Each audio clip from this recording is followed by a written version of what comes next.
Welcome back to the Music Theory Podcast. Don't forget to like and subscribe, and let us know in the comments what you'd like us to analyze next. All right, so welcome everyone again. Today I wanted to talk a little bit about the music of a specific movie, the movie Princess Kaguya, which is the last movie of Takahata, a Ghibli studio movie.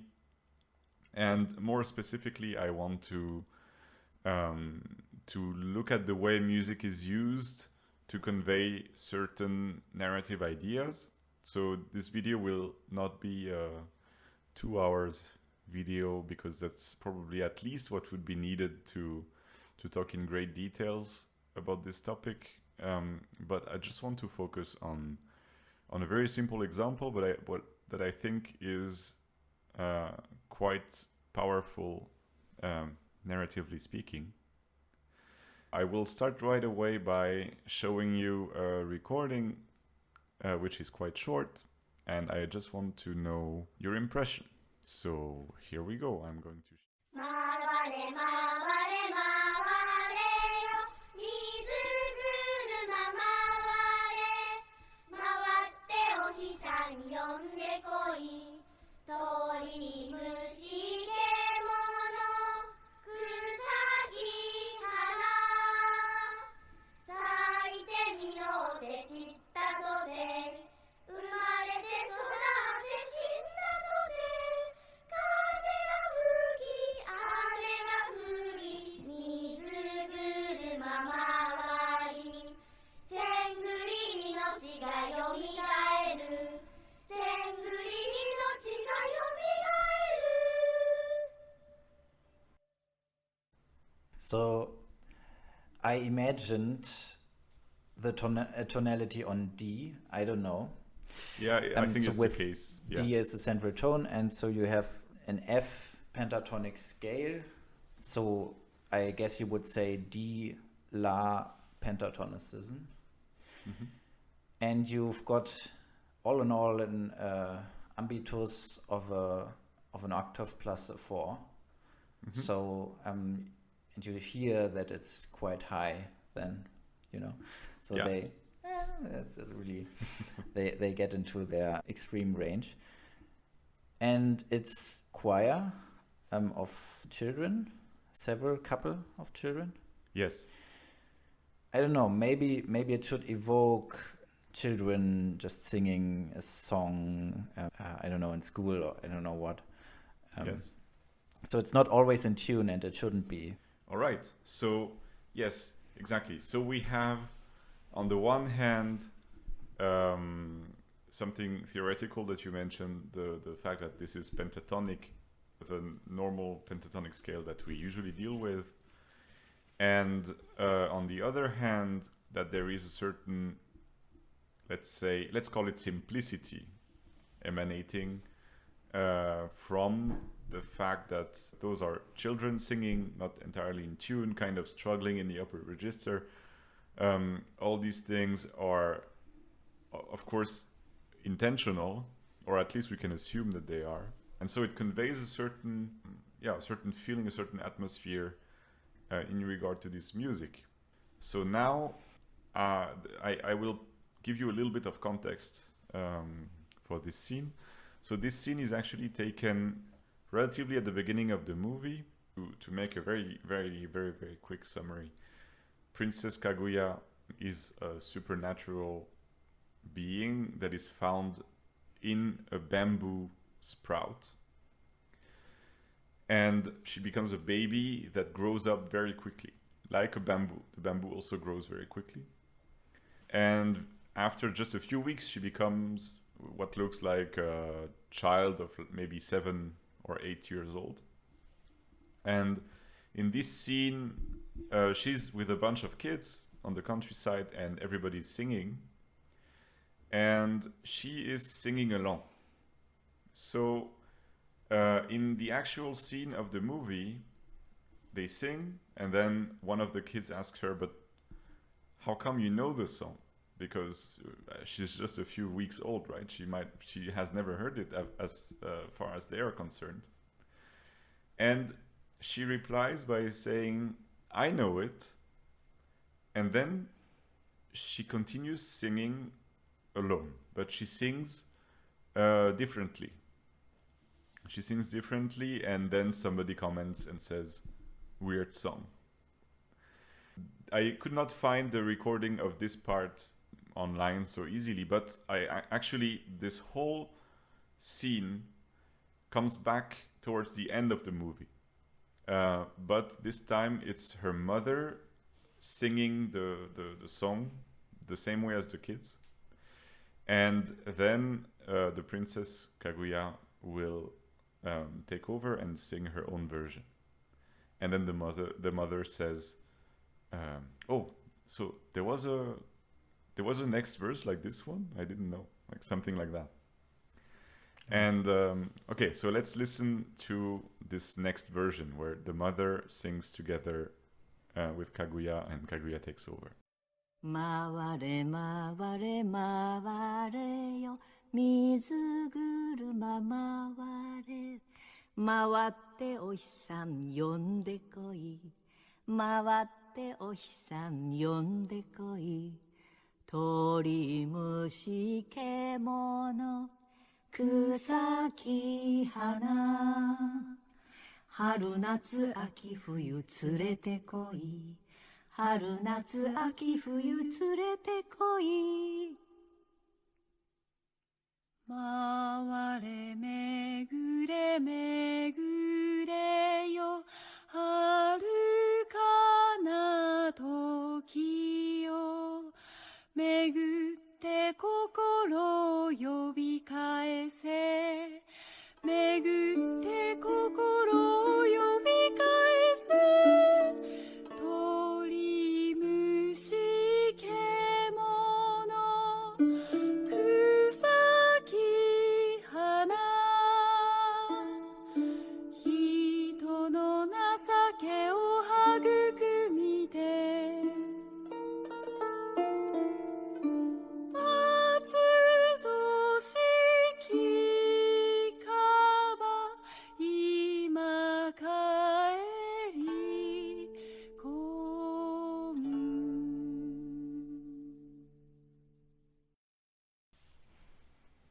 Yeah.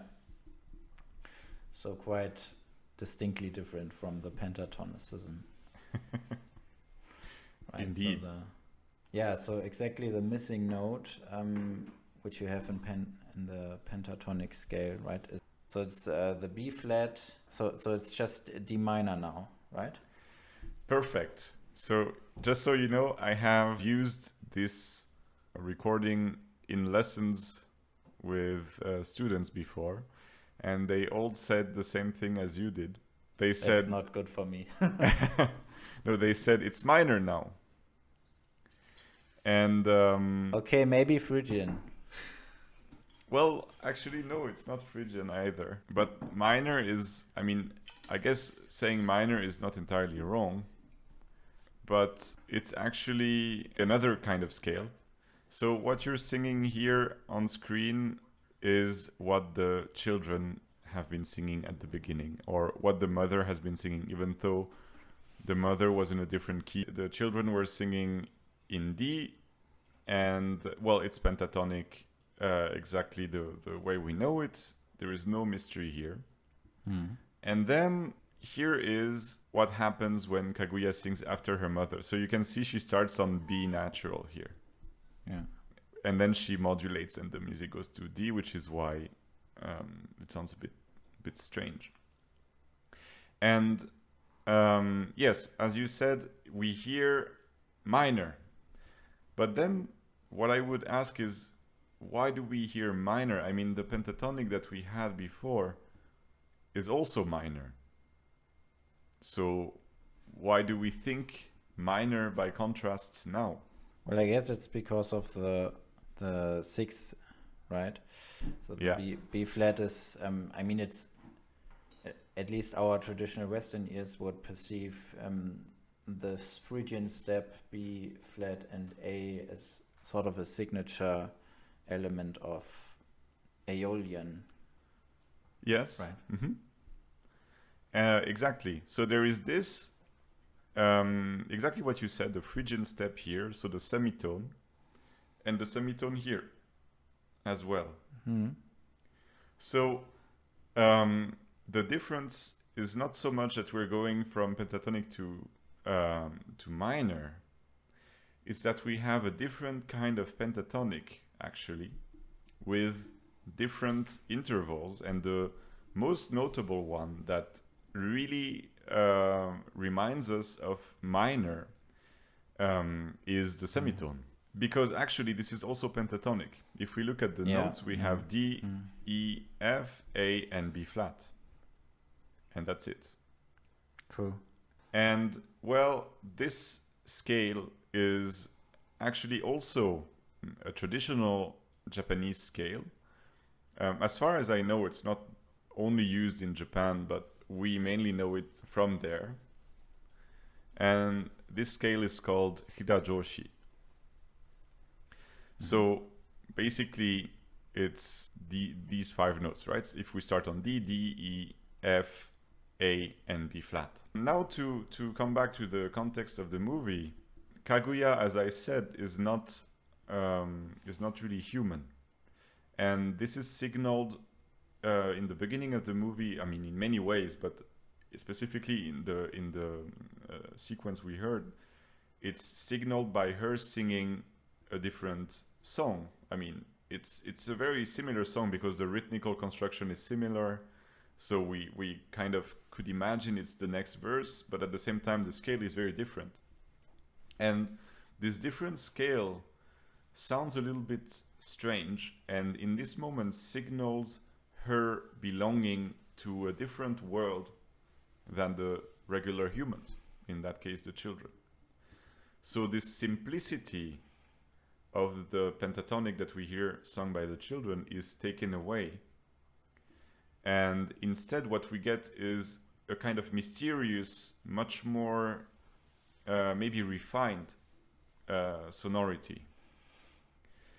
And the difference between simplicity and refinement, which can sometimes be a very fine line, is at the center of the entire movie of Princess Kaguya.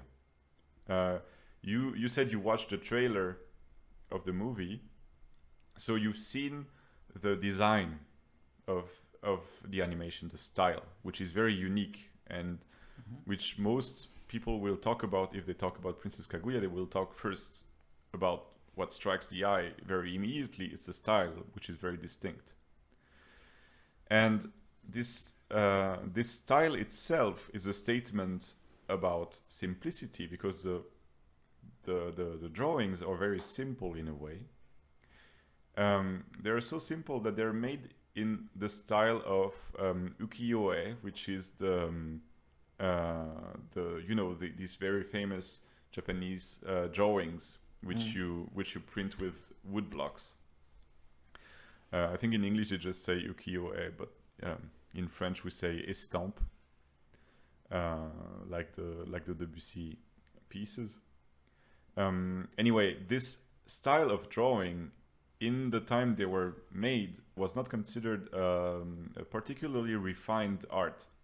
It was actually highly reproducible commercial art, and that's why also a lot of it is erotic art. Actually, it's because it's something you could produce easily and you could sell to normal people. It's not art for nobility. And so there is this statement at the aesthetic core of the movie, which in this moment is kind of reproduced in the music. But what's interesting is that this dichotomy between simplicity and innocence, and then refinement and elegance and high class, is omnipresent in the movie, but the way these objects are presented is usually twisted. What I mean is the princess herself becomes, throughout the movie, an actual princess. She becomes she gains a high rank. She becomes the center of attention and the target of many powerful men in Japan. But she longs for a return to the simplicity of her childhood in the mountains and in the woods. And well, in the case of the music, there's something interesting about these two scales that I've read. I'm not an expert on Japanese music, but from what I know, the first pentatonic that we heard used to be a sacred scale. So it would be the actual high rank scale, so to speak, in olden days. And the Hirajoshi was more of a popular scale, actually more of it's the local Japanese scale that you use for folk songs. So for us, the perception of the two scales is completely different because we have a different background. But I think it's quite interesting to see that there is actual playing with this reversal of high and low art on an aesthetic level in terms of visual characteristics and also in terms of the music. Because when Kaguya is showing us a sign of her divinity, which she's kind of a goddess, it's through the means of popular scales, which I think is very interesting. So that adds a layer to the many interpretations of the movies that have already been made. Right? There are several analyses of this movie available. I will link some of them in the description. But I thought this scale was adding something that most people might not catch immediately, or at least not in such deliberate wordings. So still the pentatonic structure is still used for these unsophisticated people in the movie, right? So like the normal children, the human.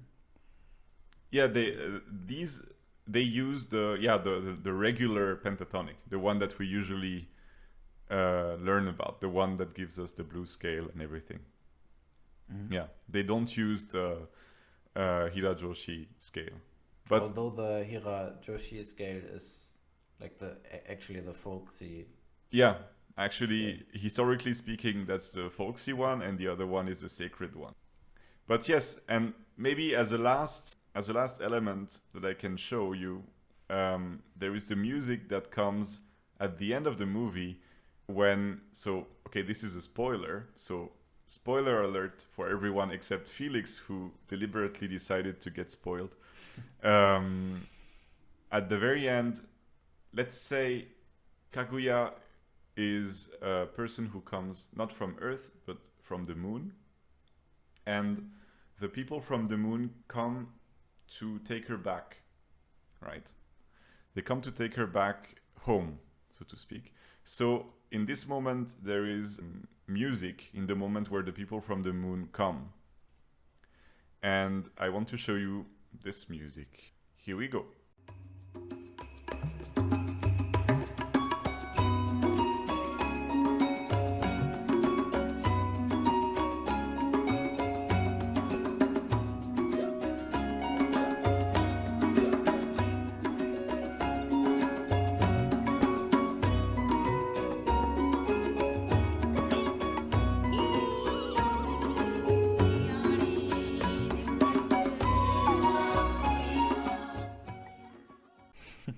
Continues like that forever. So this reminds me of a Bergamasca, actually. Exactly, me too. So yeah, brilliant. What can you say about Bergamasca? Oh, it's just one of these very simple models used in like Renaissance or early Baroque times, so 16th century, 17th century, along I guess with Romanesca, and it's basically 1-4-5-1, and you just repeat that over and over, and you've got sort of that's a ostinato, and then you have all sorts of variations, and it's very bright, it's very happy, and not very not very sophisticated. It's sort of party music for 17th century people. Yeah, exactly. So we have we have party music with the least sophisticated loop you can think of. Okay, in the movie they add a little 6 sometimes, right? There is a deceptive, and then it goes on. 4, 5, 6. 4, 5, 6, 4, 5, 1. Exactly. 4, 5, 6, 4, 5, 1. So deceptive and then authentic. And it just goes on as a loop. If you listen to the track on the album of the music of the movie, the track is longer than in the actual movie, because it can just go on. Can just go on and on and on. And yeah, so the least sophisticated music maybe in the movie is actually made by the highest beings in terms of like class. If we imagine an additional class above all the emperors, and that would be the celestial beings, the beings from the moon, they sing and they make the easiest, most cheerful music, and the most innocent one. Yeah, I mean, it's fitting, right? So also with, sorry to be very European about this, but with like celestial harmonies, perceived like angel singing, this is always in that vein also, because you're not corrupted, so to speak, by earthly passions or all the pain and suffering, which leads to sophistication, right, and struggle. So it makes sense that this chromatic pentatonicism, or how you want to call it, or I forgot the Hirajoshi. Yeah. So makes sense that this is also attributed to the loss of childhood in this figure you said. So it sounds to me, maybe it's, I don't know how they use it, but also sounds to me a bit more just melancholic. Yes. And definitely. You've always, I mean, especially this selection of intervals, you always get these this tritone E, B flat, yes, A. So these 3 notes, A, B flat, and E. Yes. Which is not only the tritone, but also the Phrygian second, right? Exactly, and that fits perfectly the narrative of the movie. So I really enjoin you to watch it. Not just you, but everybody who watches this video, go watch Princess Kaguya if you haven't seen it already, because it's an amazing movie, really, really a masterpiece. And where can one watch it? Do you know? Well, you can watch it on Netflix if you have a subscription, but I'm sure you can also watch it in other places. It's a Ghibli movie, and they're usually widely accessible. Okay, great. All right. Interesting, yeah. Thank you. Yeah, well, thank you for listening. And I hope this brings at least a little bit of light on an otherwise quite mysterious movie, actually. Yeah, let me just say, I think that's the first episode transcending our European boundaries, right? So it's... At least Western, because we talked about American music. Okay, but, yeah. But yes. Like Western music. So that's true, yeah.